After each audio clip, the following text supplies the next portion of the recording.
If Winston Churchill can take naps amidst World War II, I think you can manage to find time for a nap during your 9 to 5. But really, I don't know why we grew out of nap time. Why do kindergartners get nap time, but adults don't? I think we should all be having nap time. It's great. It makes me feel happy. So take a nap, relax. Hi everyone, and welcome back to my channel. If you're new here, you know that for my day job, I work as a civil engineer. And after hours, I like to bring you my favorite personal development advice to help you grow into the woman of your dreams. So, I heard you're overwhelmed. Yeah, me too. Living life in moderation is not my natural tendency. My personality has two general modes of transportation: full speed ahead or couch potato. And my favorite activity seems to be overprogramming myself. And then afterwards, complaining about how stressed and overwhelmed I am. Now, I'm quite determined to squeeze every ounce of fun I can out of life. And it seems that I'm only fully satisfied if I've pushed myself to the brink of near exertion while on the path of trying to achieve my dreams. I think through most of my life, I've tried to prove to myself and to others that I'm enough. And I can see how that manifests in my overachieving tendencies. When your self-esteem hinges on achievement, you have to achieve higher and higher goals in order to feel validated. And there have been many times where I've literally run myself into the ground to do so. In my mind, to be a fully functioning adult, you have to have a successful career, a romance that rivals the smut section, friends around every corner, a lifestyle that provides your social media fans with FOMO, and to write, you have to be happy and healthy. I think I would need to clone myself 3 times over in order to do this well. So how do you build the life of your dreams without burning yourself out in the process? First things first, figure out your why. What is it within you that compels yourself to work past your available capacity? It's true that as you push yourself and you get older, your capacity to take on life's challenges will grow. If you don't take the time to understand the motivation behind why you do what you do, it's hard to understand if your actions are aligned with the person you want to be in the future. Number 2, stop being a people pleaser. I have a whole video on that if you'd like to go take a deep dive on that subject. Maybe a better way to phrase it is please yourself before you please other people.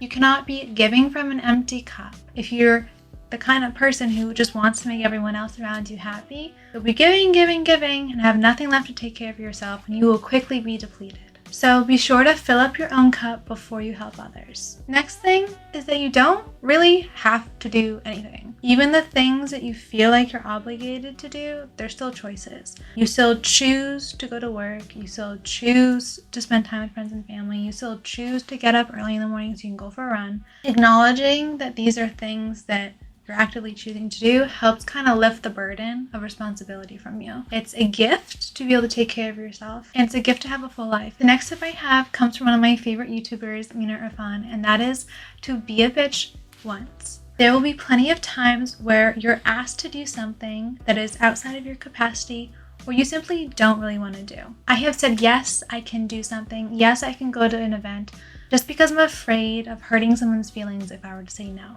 But if you say yes in the moment just to back out later on, it actually hurts your friend or whomever has asked you for something more than if you just said no from the get-go. If you say yes to something that you don't really want to do, you're going to create internal resentment for yourself. And you're not going to enjoy the activity anyways. So be a little brave, say no, stop doing stuff you don't want to do. That feels very aggressive. But really, you have the choice to not do things you don't want to do. Next suggestion is to find truly relaxing activities. You may have noticed by now, but scrolling on your phone and watching TV are not generally super recharging events. I find myself to feel most recharged when I'm doing more analog activities. So walking outside, spending time with friends and family, being in nature, reading books, doing creative hobbies, those all fill up my cup, and I need to make time to do activities that are really nourishing to my body. My next suggestion would be to rest for success. If Winston Churchill can take naps amidst World War II, I think you can manage to find time for a nap during your 9 to 5. But really, I don't know why we grew out of nap time. Why do kindergartners get nap time, but adults don't? I think we should all be having nap time. It's great. It makes me feel happy. So take a nap, relax. It's not a badge of honor to be chronically sleep deprived. I don't know where this message came from, that it's fun to live off 4 hours of sleep and you don't really need to rest. Yes, I do. Yes, I need my beauty sleep. Yes, in order to be a happy woman, I need to have really between like 8 and 9 hours of sleep a night. Even if I just get 8, sometimes I'm a little mopey. But I'm an absolute zombie if I've gotten less than that. And there's no way I am a happy, productive person if I'm underrested. You're not overworked, you're just underrested. But you have to take time to prioritize your rest. You can't just keep kicking the can down the road and assuming you'll catch up on sleep at some point later. My next tip is to prioritize your health. This vessel, this thing we call a body, is the reason you get to experience life. If you don't take care of it, you cannot fully live out the life of your dreams, and you're not going to enjoy it. In order to live the happiest, fullest life possible, we have to feel healthy. Without our health, we have nothing. It might feel like a distraction from your work to go to the gym. It's not. Going to the gym will help your work. It might feel like a waste of time to make yourself a healthy meal. It's not. Having a healthy meal will help you function better in other avenues of your life. It is not a waste of time to take a nap.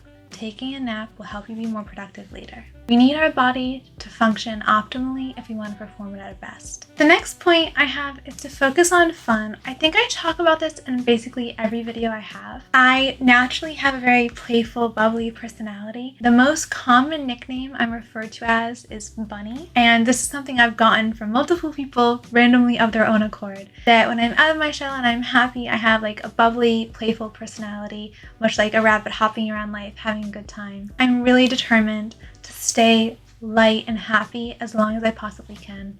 I can certainly be a bit of a sad Sally sometimes. For the most part, I'm so happy and grateful to be alive for this experience we call life. I want it to be fun, and I want it to feel playful, and I don't want it to feel like a burden. And I always notice that when I'm feeling like I'm having fun, when I'm in a happy, positive, optimistic mood, everything else goes smoother in my life. So I try my best to approach things trying to be more playful, because it just helps the productivity, ease, and flow of the rest of my life. I think it's immensely feminine to see life as a playful journey, and some people may find that as immature and young, but I really want to cultivate this as long as I possibly can. If you want to be more productive, allow yourself to have fun and enjoy the process. So my next tip would be to stop entertaining energy vampires. You all know those people. People who just suck the life out of every experience as soon as you're with them. They are exhausting to be with. Like I said previously, I want my life to be fun, fluffy, and enjoyable. I don't want to be with someone who's really negative and exhausting all the time. I think some people see it as a badge of honor to be really busy, to have a really stressful job, to be working overtime, and to be putting so much on their plate that they can't enjoy life. This isn't my perspective. I want those people to go find other people like them. I want my friends and my family around me to help uplift my mood and help me to live a happy, more fulfilled life. I don't want to entertain people who actively bring me down all the time. You'll naturally feel this. I don't think people intentionally mean to pull you down. I think just maybe their perspective on life is not so uplifting and fun, and they naturally kind of act like little vampires, taking your fun out of the situation.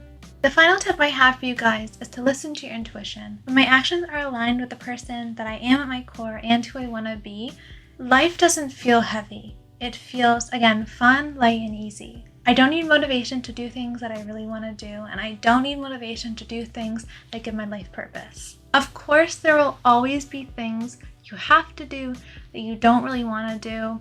It's part of life. You just have to slog through them and get over them.